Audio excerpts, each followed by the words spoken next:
All right, if you're an Isekai fan, you need to listen up because 2026 is shaping up to be an absolutely massive year for the genre. We are talking a tidal wave of new shows where ordinary people get a second chance in a new world, and I'm here to give you the ultimate countdown of what you need to watch. And seriously, I am not exaggerating. It feels like every studio is dropping a new Isekai. We're seeing some wild new worlds and some really clever twists on the tropes we all know and love. So yeah, let's just dive right in, shall we? All right, let's kick things off with our number 10 spot. Coming in at number 10, we've got Helll Mode. This one's for all you hardcore gamers out there. The hero, Kenichi Yamada, was one of those guys who always picks the hardest difficulty. So, naturally, when he gets isekai'd, he chooses Helll Mode. He ends up as this super weak serf named Alan, stuck with what everyone thinks is a trash-tier summoner class.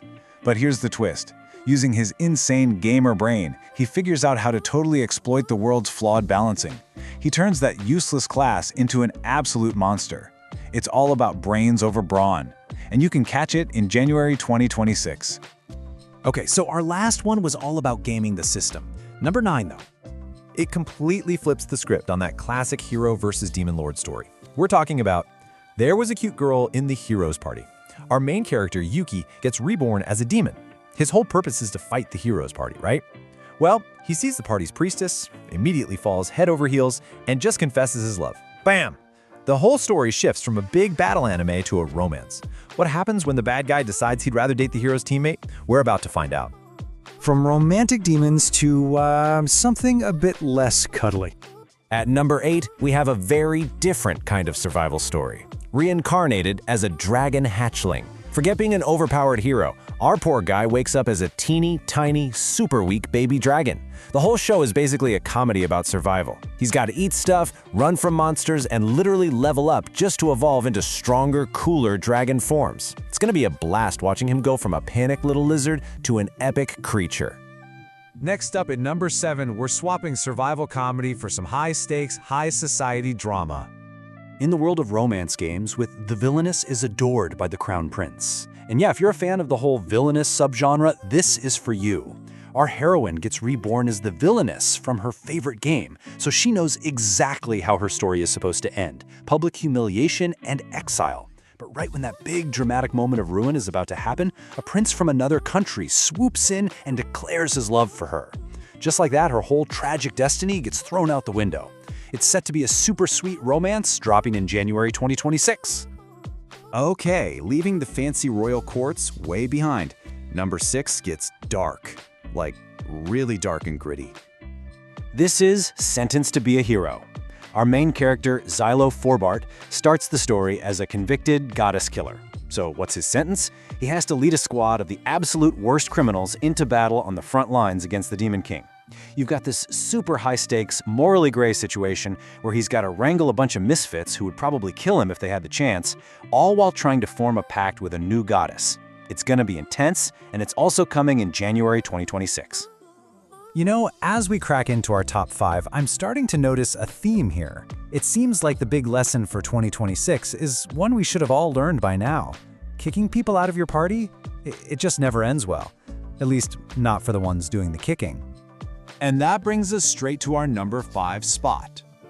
The strongest job is an appraiser. Okay, so our hero, Hibiki Manabe, gets isekai'd and lands what everyone thinks is the most useless job imaginable: an appraiser. But here's the thing, his appraise skill lets him see the hidden truth behind everything. People's stats, the real properties of items, the mechanics of magic, you name it. He basically has a built-in wiki for the entire world, and he uses that insane analytical power to make this supposedly worthless class a strategic powerhouse. You can check that one out in April 2026. All right, for number 4, we're shifting gears from combat to creativity. This is a story all about building something from nothing. It's called Easygoing Territory Defense by the Optimistic Lord. Our guy, Van, is a noble who gets reborn with useless production magic. Basically, he's good at crafting and building, not fighting. So his family ships him off to a remote, rundown territory, pretty much expecting him to fail. But using his know-how from his past life and this unique magic, he turns this little struggling village into a huge, thriving, fortified city. If you love city building and strategy, This one is definitely for you, and it lands in January 2026. At number 3, we are back to that outcast theme with a vengeance. This is the jack of all trades was kicked out.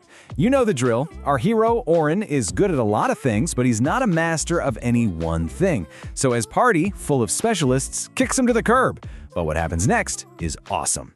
Orin goes on to prove that his super versatile practical skill set is way more helpful to regular people than the hero's party's big, flashy magic ever was.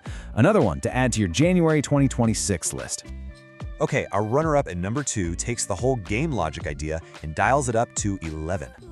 Get ready for The Exiled Heavy Knight Knows How to Game the System.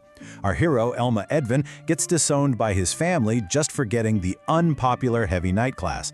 But here's the kicker. Elma remembers his past life and realizes this world runs on the exact same rules as a game he used to play. He has all the secret knowledge, all the meta. He knows the Heavy Knight isn't weak at all. It's actually secretly broken and overpowered if you just know the right builds. He's basically a walking strategy guide, ready to exploit every loophole in the system. And here we are, the moment you've all been waiting for. Taking the number 1 spot as the most anticipated Isekai of 2026 is Noble Reincarnation. Our hero, Noah, is reborn as the 13th prince in a huge empire. And his power is fascinating. He can absorb the abilities of anyone who becomes his subordinate. So he doesn't get stronger by grinding levels or training. No, he gets stronger by being a master strategist, through politics, manipulation, and finding the most talented people to bring to his side. It's a genius blend of royal intrigue and a really smart power system, and it's also hitting in January 2026. So, if we look back at this whole list, you can really start to see the trends for 2026, can't you? The classic Chosen One hero who's instantly OP and has to save the world, that's kind of taking a backseat. Instead, what we're getting are these outcast protagonists. Characters with niche or underestimated skills who use their special knowledge, usually from a past life as a gamer, to exploit the system. It's less about some grand quest and more about personal ambition and just thriving in a new world. And there you have it, our top 10 new Isekai for 2026. From strategic gamers and outcast heroes to city-building lords and reincarnated dragons, the genre is just exploding with fresh ideas. So now I have to ask you, looking at this list, which of these worlds are you jumping into first?